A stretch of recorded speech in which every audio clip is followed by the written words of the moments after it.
Hi guys, welcome back to another video. Today is going to be a quick review of an awesome little history book that I picked up at the library recently called The Surgeon of Crowthorne by Simon Winchester. As I mentioned, I just found this book in the library recently. I must admit my library, as extensive and as large as it is, doesn't actually have the best history section.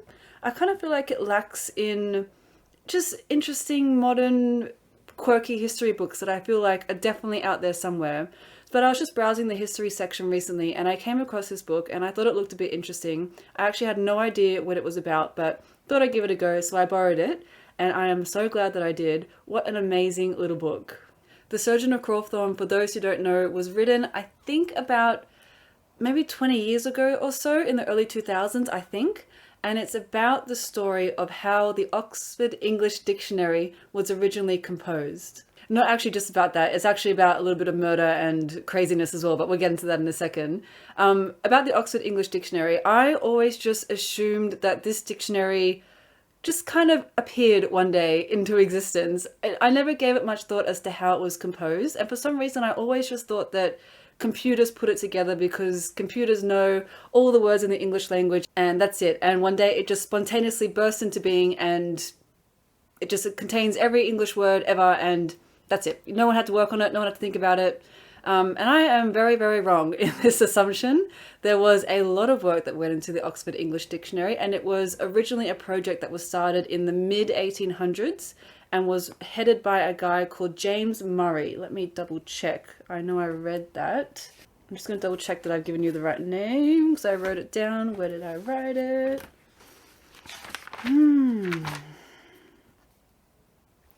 James Murray is correct. So the Oxford English Dictionary was composed by a number of hundreds and hundreds of contributors, but the main guy running the project was James Murray. And basically he sent out a memo to everyone in the English-speaking realm and asked them to send in words that they had read in books and to give an example of the sentence that they had read that contained that word. So for example, if the word was umbrella in a book, they would write the book's title, when it was published, and yesterday Sally went out and took her umbrella because it was raining. That's the sentence that the word was mentioned in. If memory served me correctly, because it was a little while ago that I read this book, James decided to build some shelves in a shed in his backyard to house all these snippets of paper that were coming through of people that were writing in with the words that they had found to contribute to the dictionary. I think he originally assumed that he would get about 100,000 contributions from people writing in with these words. He ended up getting 6 million little slips of paper that people had contributed and sent into him with words that they had found written in books throughout the ages. 6 million. Insane. Absolutely insane. And it's crazy to think of because I am pretty sure there aren't 6 million different English words in our language, but apparently, of course there are different definitions for the same word. One of the really interesting things that I learned reading this book is that the word take alone has over 100 different definitions. And as a native English speaker, I can't say that I've given take much thought. I just say it in everyday language and I don't think much about it. But if you really think about it, the word take, of course, has its main definition, which is to get something and hold, like to have it, to take it, I guess. I don't know how to describe it specifically. But things like to take the bus or take a pill or take off your clothes or take a nap. There are so many ways to use the word take that don't directly mean get an object from there and have it yourself. I was like, oh my, apparently there's over 100 different definitions. That is insane. And that kind of puts in perspective the amount of work that James Murray had to do in composing the Oxford English Dictionary, because he had to compile not only 100 different definitions for just the word take, but all the different definitions for all the English words. If you really think about it, it is actually just a monstrous task. And this is why he asked the public to help him with submissions and with words that they found in their general reading and also with definitions. I'm getting a little bit off topic here. I'm going down the whole rabbit hole with the dictionary, but it's just part of the interesting story that this book is. It's just, I find it so fascinating. So with all that in mind about the dictionary, the Surgeon of Crowthorne also talks about one of the biggest contributors of the dictionary, which was a man named Dr. Minor. And Dr. Minor is actually, by the time he starts contributing to the dictionary, is actually in a mental asylum. I can't remember if he's in Broadmoor, something like that. And he's in there because he murdered someone a number of years ago and was found to be mentally unstable. So instead of going to a standard prison, he went to a mental asylum. And he basically spent his entire life there.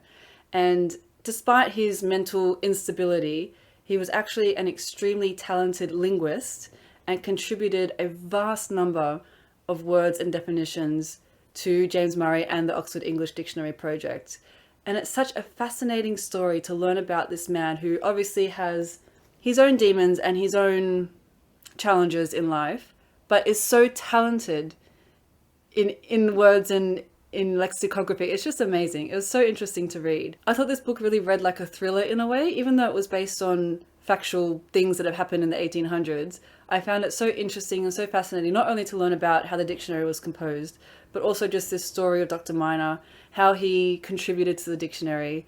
And I was reading a couple of reviews on this book online, and a lot of the reviews said that they found the writing to be quite chop and change and a bit repetitive here and there. And there were parts of it where I could see it was a bit repetitive, but for me personally, I found the writing overall to be perfectly fine. I found the story to be chronologically laid out, easy to follow, and I didn't feel like there was much repetition by Simon Winchester in his writing. So that wasn't a concern that I personally picked up on, but I know that was something that a lot of other people thought about. But I think if you're interested in the topic of this book, which is A, lexicography and the composition of the Oxford English Dictionary, and B, a thriller and an insight into the mind of someone who has mental instability, I think it is well worth a read. Really, really interesting.